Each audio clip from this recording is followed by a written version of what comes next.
Hello guys, welcome back to my channel. അപ്പോൾ നമ്മളിന്ന് ഉണ്ടാക്കാൻ പോകുന്നത് ഒരു അടിപൊളി ചിക്കൻ കറിയാണ്. വീഡിയോയ്ക്ക് പോകാനായിട്ട് മുമ്പായിട്ട് നമ്മളെ ചാനൽ ആരെങ്കിലും സബ്സ്ക്രൈബ് ചെയ്യാത്തവരുണ്ടെങ്കിൽ സബ്സ്ക്രൈബ് ചെയ്ത് ലൈക്ക് ചെയ്യാൻ മറക്കല്ലേ. അപ്പോൾ നമുക്ക് നേരെ വീഡിയോയിലേക്ക് പോകാം. അതിലേക്ക് വേണ്ട ഇൻഗ്രീഡിയൻസ്: സബോള, തക്കാളി, പച്ചമുളക്, വെളുത്തുള്ളി, ഇഞ്ചി. ആദ്യം നമുക്ക് വെളുത്തുള്ളി ചതച്ചെടുക്കാം.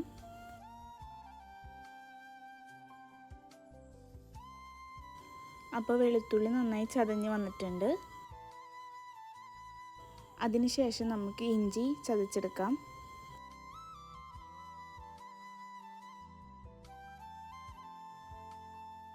ഇഞ്ചി നന്നായി ചതഞ്ഞ് വന്നിട്ടുണ്ട്. അത് കഴിഞ്ഞാൽ നമുക്ക് അടുപ്പത്ത് ചീഞ്ചട്ടി വെച്ച് അതിലേക്ക് ഓയിൽ ഒഴിച്ചു കൊടുക്കാം.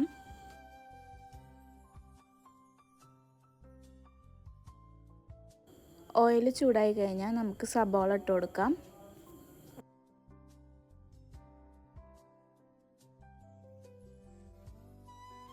അതിൻ്റെ ഒപ്പം തന്നെ നമുക്ക് ഉപ്പിട്ട് കൊടുക്കാം. ഇപ്പോൾ നമ്മൾ ഉപ്പിടുന്നത് സബോള പെട്ടെന്ന് വഴണ്ട് കിട്ടാനാണ്. അതിനുശേഷം നമുക്ക് നന്നായി ഇളക്കി കൊടുക്കാം.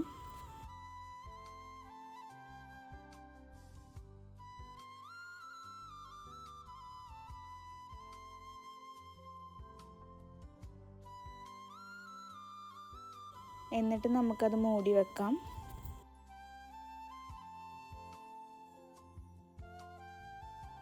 ഇടയ്ക്കിടയ്ക്കായിട്ട് നമ്മളത് ഇളക്കി കൊടുക്കണം, അല്ലെങ്കിൽ അത് അടി പിടിക്കും.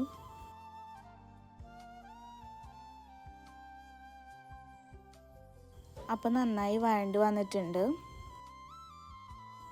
ഇനി നമുക്ക് വെളുത്തുള്ളി, ഇഞ്ചി, പച്ചമുളകൊക്കെ ആഡ് ചെയ്ത് കൊടുക്കാം.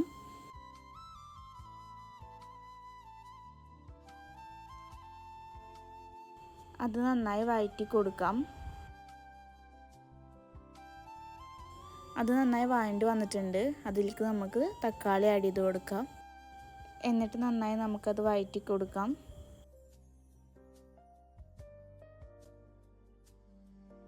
അപ്പോൾ തക്കാളിയൊക്കെ നന്നായി വഴണ്ടി വന്നിട്ടുണ്ട്. ഇനി ഇതിലേക്ക് വേണ്ട മസാലകൾ നോക്കാം നമുക്ക്. ഇതിലേക്ക് വേണ്ട മസാലകൾ: മല്ലിപ്പൊടി, മുളകും പൊടി, മഞ്ഞൾപ്പൊടി, ചിക്കൻ മസാല, ഗരം മസാല. ഇനി ചിക്കൻ കഴുകി ഇവിടെ വരച്ചിട്ടുണ്ട്. അതിനുശേഷം നമുക്ക് പൊടികൾ ഇട്ട് കൊടുക്കാം. മല്ലിപ്പൊടി 3 ടേബിൾ സ്പൂൺ, മുളകും പൊടി 2 ടീസ്പൂൺ, മഞ്ഞൾപ്പൊടി 1/4 ടീസ്പൂൺ. നന്നായി നമുക്കിത് വഴറ്റി കൊടുക്കാം.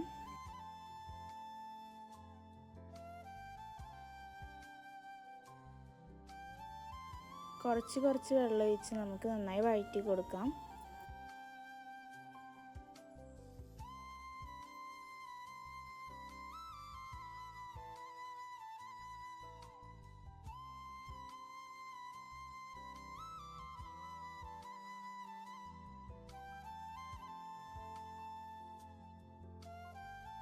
ഇനി നമ്മൾ ചിക്കൻ ഇട്ട് കൊടുക്കാം.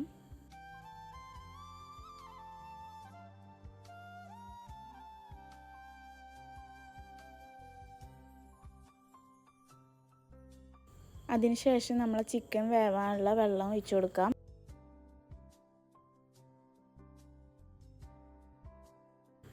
അതിനുശേഷം നമുക്ക് ഗരം മസാല, ചിക്കൻ മസാല ഇട്ട് കൊടുക്കാം.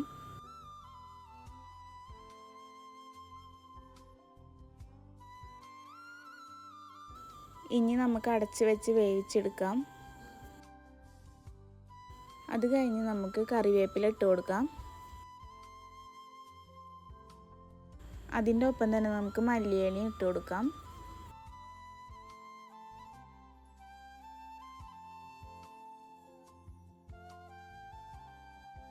ഫൈനലി അപ്പോൾ നമ്മുടെ ചിക്കൻ കറി ഇവിടെ റെഡി ആയിട്ടുണ്ട്.